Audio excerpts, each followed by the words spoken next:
और अब ये जो हमने ग्राफिक आपके लिए तैयार किया है, जैसा मैं आपको हर सीट के बारे में अलग अलग बता रहा हूं, तो दिल्ली में किस कम्युनिटी के वर्चस्व वाली कितनी सीटें हैं और उनमें बीजेपी कितने सीटों पर आगे चल रही है, आम आदमी पार्टी और कांग्रेस कितनी सीटों पर आगे चल रही है, ये बताने के लिए आपको ये ग्राफिक हम दिखा रहे हैं। जैसे पंजाबी, अगर हम डोमिनेटेड सीट की बात करते हैं, जैसे मैंने आपको कहा, दिल्ली में कम से कम 2 दर्जन सीटें ऐसी होंगी जहां पर पंजाबी वोटर जो है वो बड़ा महत्वपूर्ण हो जाता है। अगर डिसाइसिव नहीं है तो उसके वोट का जो है महत्व बहुत ज्यादा है। ऐसे ही पूर्वांचली वोटर, वो कई सीटों पर बहुत बड़ा प्रभाव रखता है, और अन्य समाज के भी, जैसे मुस्लिम डोमिनेटेड कम से कम 12 सीटें हैं, वो भी आपको हम अलग से दिखाएंगे। देखिए, आइए पूर्वांचली वोटर्स की बात कर लेते हैं। पूर्वांचली वोटर्स की अस्मिता की बात की गई।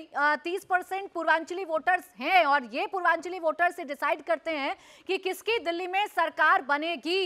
इसीलिए पूर्वांचली वोटर्स को सबने साधने की कोशिश की। आम आदमी पार्टी पूरे चुनावों में ये कहती रही कि बीजेपी ने रोहिंग्या मुसलमानों का डर दिखाकर या रोहिंग्या मुसलमानों के बहाने पूर्वांचली वोटर्स काटे हैं, जबकि बीजेपी ये कहती रही कि आम आदमी पार्टी पूर्वांचली वोटर को रोहिंग्या मुसलमानों से जोड़कर देख रही है। इसीलिए पूर्वांचली वोटर्स को साधने की पूरी कोशिश। और अब ये देखना होगा सौरभ, ये 0-0 का आंकड़ा किसके फेवर में जाता है, किसके फेवर में ज्यादा नंबर भरे जाते हैं, क्योंकि पूर्वांचली डिसाइड करेंगे दिल्ली का जो जनादेश है वो किसके साथ है। बहुत से लोगों का यह भी मानना है प्राची कि दिल्ली का वोट, जैसे हम लोग आम राज्यों में कम्युनिटी या जाति के आधार पर उसको विभाजित करके बात करते हैं, यहां ज्यादा क्लास, कौन सी क्लास का वोटर किसकी तरफ है वो फैसला करेगा। जो अनऑथराइज कॉलोनी में रहने वाले लोग हैं, भले वो किसी भी समाज के या मजहब के, उनकी परेशानियां एक जैसी हैं। ऐसे ही झुग्गी झोपड़ी में रहने वाले हर समाज के व्यक्ति की लाइफ का स्टाइल है एक जैसा है, उसकी परेशानियां एक जैसी हैं। जो मिडिल क्लास वोटर है, जो कॉलोनीज में या फ्लैट्स में रहता है,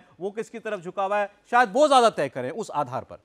बिल्कुल, देखिए, और ये तो तय करेगा इन चुनावों में कि कौन सी क्लास किसको वोट कर रही है, किस इलाके की कौन सी समस्या है, क्योंकि हर इलाके में दिल्ली में समस्याएं बदलती हैं। मैं खुद जब फील्ड पर गई, लोगों की बहुत सारी समस्याएं, छोटी छोटी समस्याएं हैं। सुनकर आप जरूर शॉक्ड हो सकते हैं कि अभी भी कई ऐसे इलाके हैं जहां पानी को लेकर लोग परेशान हैं, जहां लोग इसलिए परेशान हैं कि उनकी सड़क नहीं बन पा रही है, उनका सीवर ठीक नहीं है। ऐसे में देखना यह होगा कि ये सीटें किसकी तरफ जाती हैं। और एक तबका सौरभ जिसका जिक्र बार बार किया जा रहा है वो है मुस्लिम डोमिनेटिंग सीट। 10 कुल मिलाकर सीट ऐसी गिनी जाती हैं जहां पर मुस्लिम वोटर्स निर्णायक भूमिका में हैं। इसमें 2 सीट खासकर बहुत इंटरेस्टिंग है।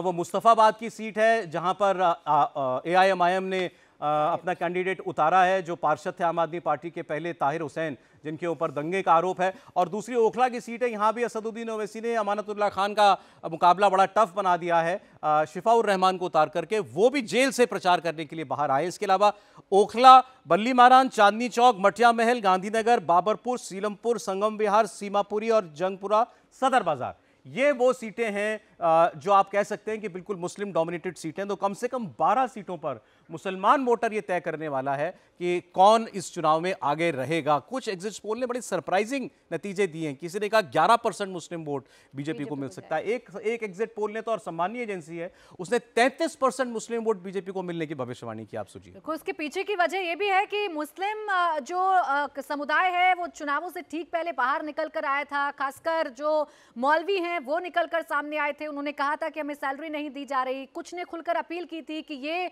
मत सोचिए कि बीजेपी मुसलमानों के खिलाफ है, बीजेपी को वोट दीजिए। अब उसका कितना असर पड़ा है मुस्लिम वोट्स पर, ये तो देखना दिलचस्प होगा। लेकिन वो जाट समुदाय जिसे रिझाने की कोशिश अरविंद केजरीवाल ने की, जिसे साधने के लिए प्रवेश वर्मा, सबसे बड़े जाट चेहरे को बीजेपी ने केजरीवाल के सामने उतारा, तो आपने ये देखा कि जाट का जो इंपैक्ट है वो कितनी सीटों पर पड़ सकता है, जाट वोटर्स कितनी निर्णायक भूमिका में हो सकते हैं, ये हम लगातार आपको बता रहे हैं। और देखिए, इंडिया टीवी ने आपको हर कैटेगरी में डिवाइड करके ये बताया है कि हम क्या इंतजाम आपके लिए कर रहे हैं। अब से थोड़ी देर बाद जब काउंटिंग शुरू होगी, अब से थोड़ी देर बाद जब जनगणना सौरभ शुरू होगी, तो बड़ा आसान होगा हमारे दर्शकों के लिए समझना, माफ कीजिएगा, मतगणना होगी, तब हमारे दर्शकों को समझने में बड़ी आसानी होगी कि कौन सा वर्ग किसे वोट कर रहा है, कौन सी सीट किस तरफ जा रही है, कौन सा इलाका किस तरफ जा रहा है, अरविंद केजरीवाल की कहां पर बल्ले बल्ले और बीजेपी की कहां पर बल्ले बल्ले हो रही है।